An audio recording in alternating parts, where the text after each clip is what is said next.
అమ్మవారి దయవలన నా మనవరాలు పునర్జన్మని పొందింది.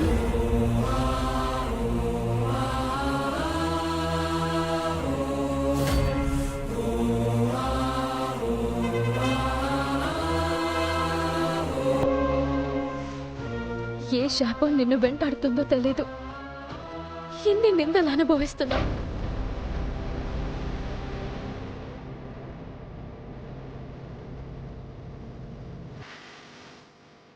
ఈ జన్మ పాపానికి ఈ జన్మలోనే శిక్ష అంటాను. నిహారిక లాంటి దానికి ఎందుకు శిక్ష పడటం లేదు? అలా కోరుకోవడం తప్పు నాన్న. చెడు చేసేవారికి కూడా మంచి జరగాలని అనుకుంటుంది. ఎంత గొప్ప బిడ్డను కన్నావు చెల్లెమ్మా. తల్లిగా నీ జన్మ ధన్యమైపోయిందమ్మా.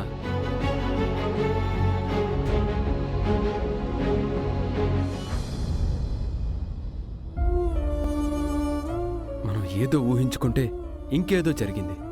ఈ రోజు నుంచి అక్షయ్కు అమ్మ ద్వేషం నుంచి విముక్తి దొరుకుతుందని అనుకున్నాను. ఇలా జరిగిందేంటవని? ప్రసాదం తయారు చేసి ఇచ్చిందని అక్కడ పదోళ్ళు చెప్పుకుంటాయని ఆశపడ్డాను. అత్తయ్య లాంటి గౌరవం దక్కుతుంది అని అనుకున్నాను. ఎప్పటిలాగే మాటలు పడాల్సొచ్చింది. అక్షయ ప్రసాదం తయారు చేయడానికి వెళ్లిన సమయంలోనే పాము రావడం ఏంటి? గందరగోళం జరగటం ఏంటి? ప్రసాదం మధ్యలోనే నేలపాలైపోవడం ఏంటి? అంతా అయోమయంగా ఉంది బావా.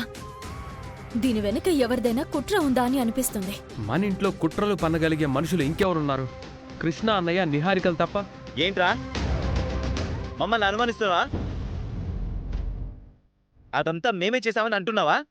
నువ్వు అనుమానించడానికి ఏదైనా ఆధారం ఉందా? ఉంటే మాట్లాడు, లేదంటే నోటికొచ్చినట్టు వాక్కు.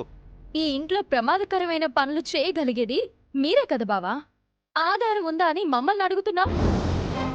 మరి నా కూతురి మీద నింద వేశారు, దానికి ఏదైనా ఆధారం ఉందా? ఉంటే చూపించండి, మాట్లాడుకుందాం. అక్షయ ఏదన్నా ప్లాన్ చేసిందో, మీరే ఏమన్నా ప్లాన్ చేశారో ఎవరికి తెలుసు? కృష్ణ, ఏమైంది? ఎందుకు గొడవ పడుతున్నా? చూడు బంగారం, జరిగిన దాంట్లో మన హ్యాండ్ ఏదైనా ఉందా అని అనుమానించి మాట్లాడుతున్నారు. మనల్ని అనుకుంటే మాత్రం అయిపోతామా ఏంటి? నువ్విలారా. నోరుంది కదా అని మాట్లాడటమే. బావా, వీళ్ళ ఏదో చేశారు బావా. వీళ్ళ మీద ఒక కన్నేసి ఉంచాలి. కృష్ణ, ఈ సమయంలో పోయి పోయి వాళ్లతో గొడవలు పెట్టుకుంటావేంటి? అలా దబాయించకపోతే మన మీదున్న అనుమానం బలపడిపోతుంది. అప్పుడు వాళ్ళు కారణాలు వెతకడం, నిజాలు తవ్వడం మొదలు పెడతారు. దొరికిపోతాం కదా. నీ అంతట్ నువ్వు వెళ్ళి గొడవలు పడితేనే లేనిపోని అనుమానాలు వస్తాయి. మన పాటికి మనం ఉంటే ఏ అనుమానాలు రావు. ఇందాకటి నుంచి నేను ఏం ఆలోచిస్తున్నానంటే, మనం అక్షయ్కి కట్టిన తాయెత్తు ఏమైందా అని. అవును కదా, మనం ఆ విషయమే మర్చిపోయాం. బంగారం, నిన్ను రెస్ట్ తీసుకోమని చెప్పాను కదమ్మా, ఎందుకు వచ్చావు? జరిగింది గుర్తొచ్చి భయం వేస్తుంది కృష్ణ. అవునా, అయితే మా దగ్గరే ఉందులే, ఒంటరిగా ఉండద్దు. కృష్ణ, మీకు విషయం చెప్పాలి. ఏంటి బంగారం? ఆ అక్షయ్ ప్రసాదం తయారు చేయకుండా మీరు ఏ ప్లాన్ చేయడం లేదని, ఎలాగైనా నేను చెడగొడతామని తన దగ్గరికి వెళ్తుండగా ఏం జరిగిందంటే,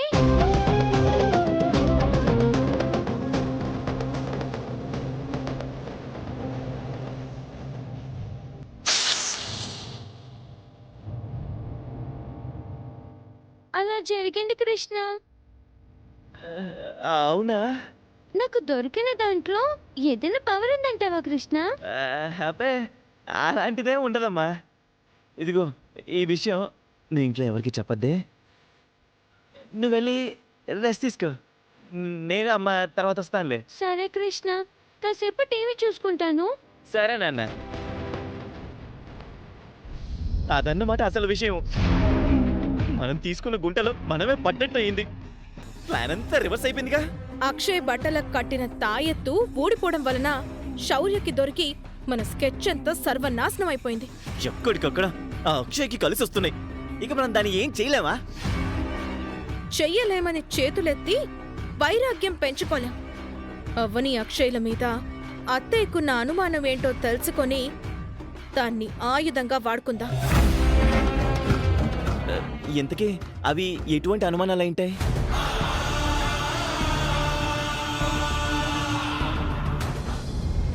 అక్షయ ప్రసాదం చేయలేకపోయింది. ఇప్పుడేమంటారండి? అక్షయ్కి మహిమలున్నాయి అంటారా? అక్షయ మన వంశానికి సంబంధించింది అంటారా? నేను అనుమానించిన దాంట్లో తప్పుంది అంటారా? చెప్పండి. ఏదో వితండవాదం చేసినట్టు మాట్లాడుతున్నావే తప్ప నువ్వు మాట్లాడుతున్న దాంట్లో ఏమైనా అర్థం ఉందా? అక్షయ్ ప్రసాదం చేయలేకపోయిందని నువ్వెలా అంటావు? శౌర్యకు పాము కాటు వేసిన అడవిలో ప్రసాదం నేలపాలైపోయింది. అలా జరగకపోయి ఉంటే పూర్తి చేయగలిగుండేది కదా. అందులో అక్షయ్ తప్పే ఉంది. ఇంకా మీరు వాళ్ళనే సమర్థిస్తున్నారా? నువ్వు తొందరపడి ఓ నిర్ణయానికి రావద్దు అంటున్నాను. అక్షయ్ చేయవలసిన పని వాయిదా పడిందే తప్ప చేత కాదు అని డిక్లేర్ చేయబడలేదు. మీరెన్నైనా చెప్పండి, అవనికి సత్యకి మధ్య ఏదో సంబంధం ఉందని నాకు ఇప్పటికీ అనుమానంగానే ఉంది. బలమైన ఆధారంతో బయట పెడతాను.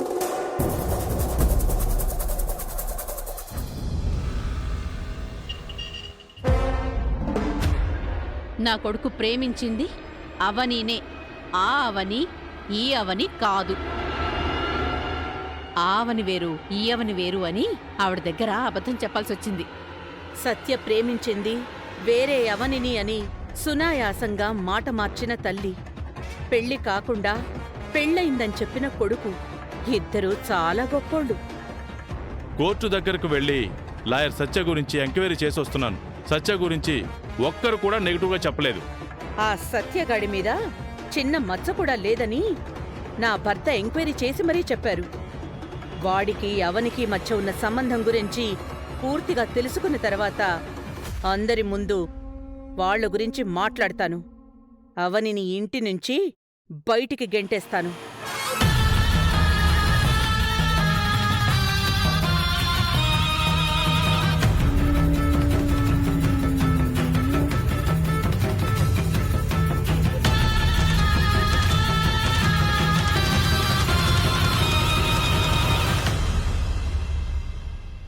అమ్మా,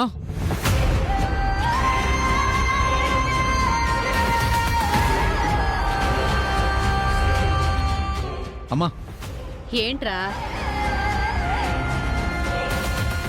నా రూమ్లో ఉండాల్సిన అవని ఫోటో ఏది?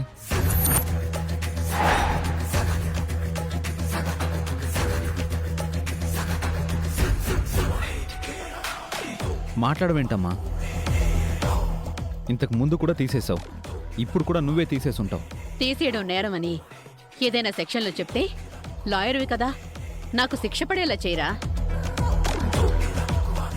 కొన్ని జ్ఞాపకాలను గదుల నుంచి గోడల మీద నుంచి మనసులోంచి తీసేయాలి సత్య.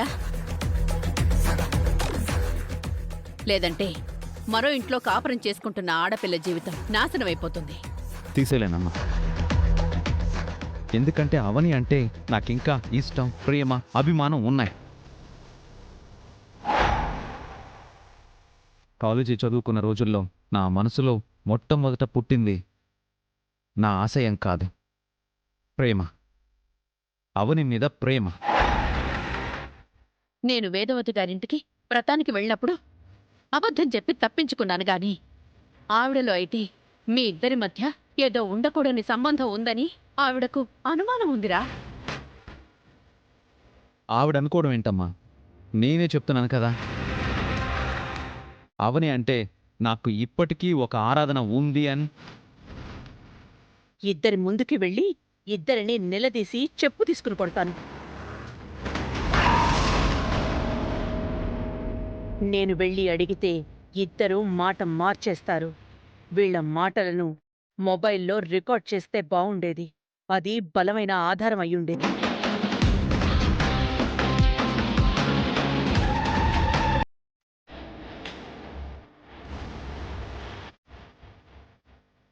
అమ్మా ప్లీజ్, ముందు ఆ ఫోటో తీసుకురా అమ్మా. అది కాదురా. అమ్మా ప్లీజ్.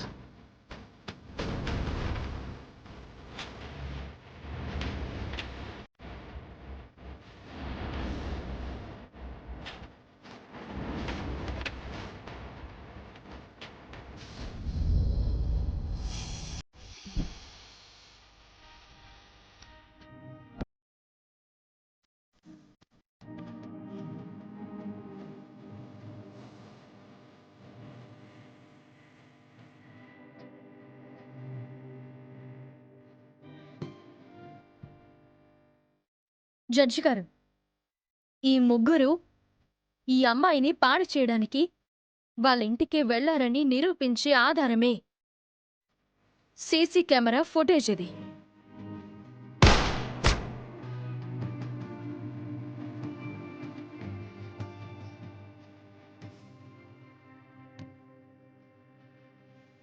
నీకు తప్పనిపించడం లేదా సత్య? మీకు ఇది వరకే చెప్పాను. అవని శ్రీకర్ భార్య అని తెలిసిన తర్వాత నా అభిప్రాయాలు, ఉద్దేశాలు మారిపోయాయని. ఇప్పుడు నేను అవనిని ప్రేమించడం లేదు, కేవలం ఆరాధిస్తున్నాను అని. ఇప్పుడు మాది స్నేహబంధం మాత్రమే. నాకు మరే చెడు ఉద్దేశం లేదమ్మా. ఇప్పటికీ నేను ప్రేమించిన విషయం అవనికి తెలియదు కదా, ఇంకా ప్రాబ్లం ఏముందమ్మా?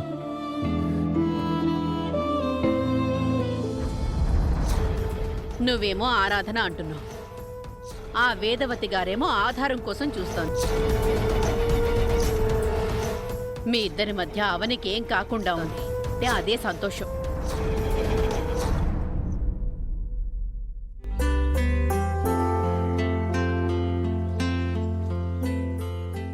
నాకు అన్ని సబ్జెక్టుల్లోనూ 100కి 100 మార్కులు వచ్చాయనే శుభవార్తను ముందు అమ్మ నాన్నలకు చెప్పాలి.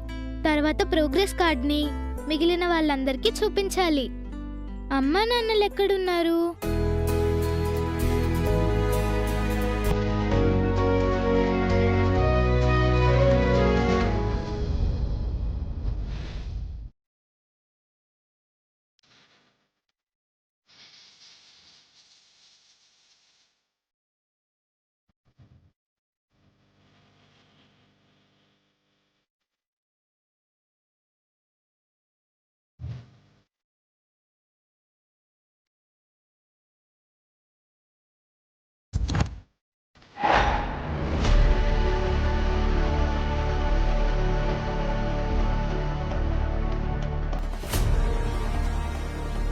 అన్ని విషయాల్లోనూ నేను తక్కువ, అక్షయ్ ఎక్కువ అయిపోయింది. ఇప్పుడు మార్కుల విషయంలోనూ అదే జరిగింది. దీనిని అందరూ చూశారంటే దానికి అభినందనల వర్షం, నాకేమో అవమానాల వర్షం. అలా జరగకూడదు.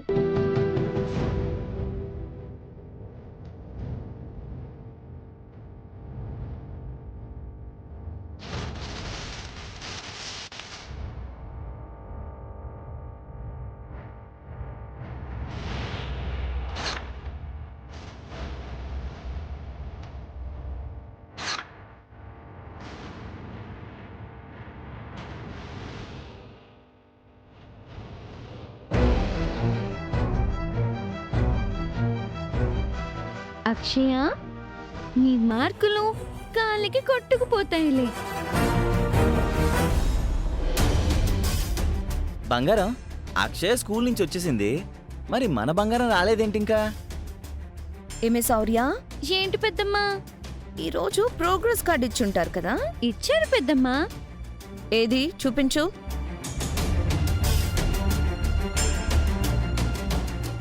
ఎన్ని ఎగ్గులు వచ్చాయి?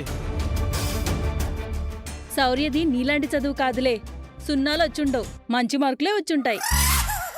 అవని సత్యల సంబంధం గురించి ఎలా బయట పెట్టాలో అర్థం కావడం లేదు.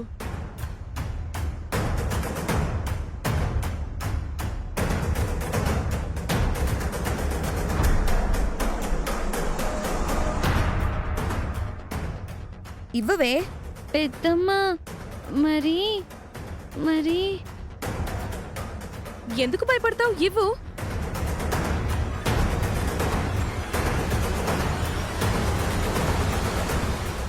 అత్తయ్య గారు మంచి సమయంలో వచ్చారు. మనవరాలి మార్కులు విని ఆనందించండి. నువ్వు బయటికి చదువు Lavanya. Telugu 69, English 56, mathematics 48, science 36, Hindi 50, social 71, computer science 44, total 375 out of 600. తెలుగులో పద్యాలు రావు, ఇంగ్లీష్లో తిట్లు బాగా వచ్చు, లెక్కల్లో మనకు వేరే లెక్కలు వచ్చు గాని అసలైన లెక్కలు రావు. కంప్యూటర్లో గేములు తప్ప మరోటి చేత కాదు.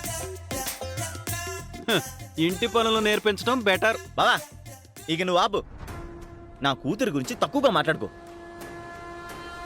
ఎక్కువ మార్కులు వచ్చుంటే తక్కువ చేసేందుకు మాట్లాడతాడు? అవేం తక్కువ మార్కులు కాదు. అయినా పాస్ అవ్వాల్సింది, మంచి మార్కులు రావాల్సింది పరీక్షల్లో కాదు, గుణంలో. కంగ్రాట్స్ శౌర్య, ఇంకా మంచి మార్కులు తెచ్చుకోవాలి. ఓకేనా? ఓకే తాతయ్య. థ్యాంక్ యూ తాతయ్య. నువ్వేం ఫీల్ అవ్వాల్సిన అవసరం లేదమ్మా. అక్షయ్కి ఎన్ని మార్కులు వచ్చాయేంటి? ప్రతి సబ్జెక్ట్లోనూ 100కి 100 వచ్చాయి. మేము నమ్మాలా? Progress card చూపించమ్మా.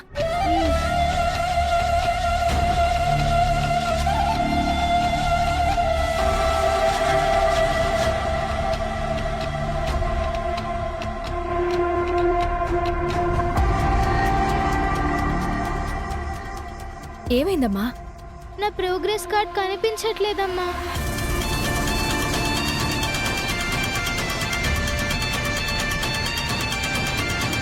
తమరు చేతి వాటమేనా? బావా నువ్వు మర్యాదగా మాట్లాడు. నా కూతురికి అంత అవసరం ఏముంది? శౌర్యకి తప్ప ఇంకెవరికీ లేదు. చిన్న పిల్లని అలా ఎలా అంటావు? మీతో కూడి చెడిందిగా. ఎక్స్క్యూజ్ మీ.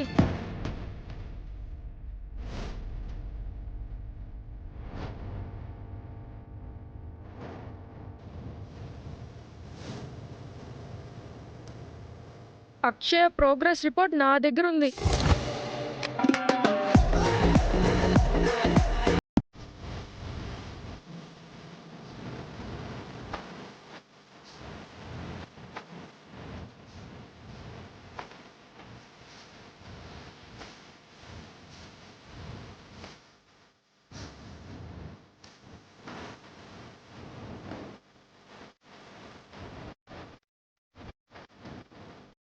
ఎవరో చించి బయట పడేసినట్టున్నారు, అందుకే ఇలా తీసుకొచ్చాను. నువ్వు super Chicago. Thank you king uncle. అలాగే ఉండు, మార్కులు బయటికి చదువుతాను. తెలుగు 100, ఇంగ్లీష్ 100, లెక్కలు 100, సైన్స్ 100. ఇక ఆప. 100 మాకు కనబడుతోంది. సాక్షాత్తు అక్షయ చదువుల సరస్వతే. నా కూతురు మొదటి ర్యాంకు తెచ్చుకుంది అని కుళ్ళబోతుతనంతో చించేశావా శౌర్య?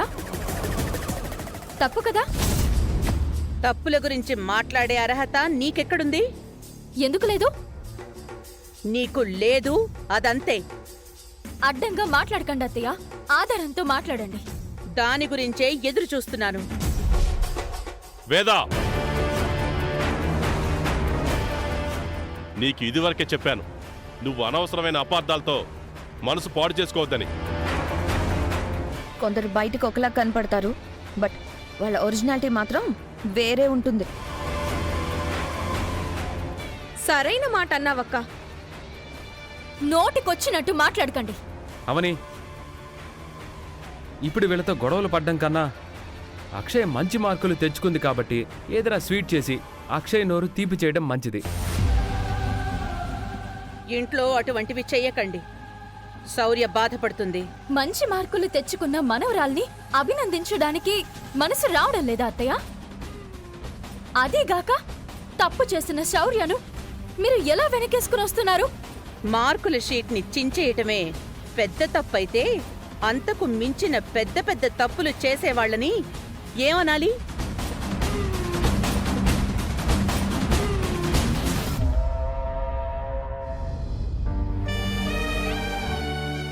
ఇంటికెంతో సంతోషంగా వచ్చాను, ఇలా అవుతుంది అనుకోలేదు. నీ సంతోషాన్ని మనం రెస్టారెంట్లో సెలబ్రేట్ చేసుకుందాం. Dress change చేసుకుందువురా.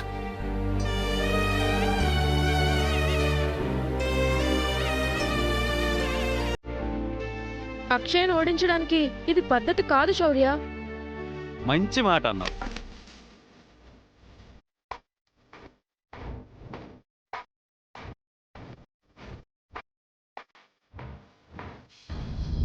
నీ నిర్వాకమేనా? ప్రోగ్రెస్ కార్డులు కాదు, చించితే వాళ్ళ బ్రతుకులు చిరిగిపోవాలి.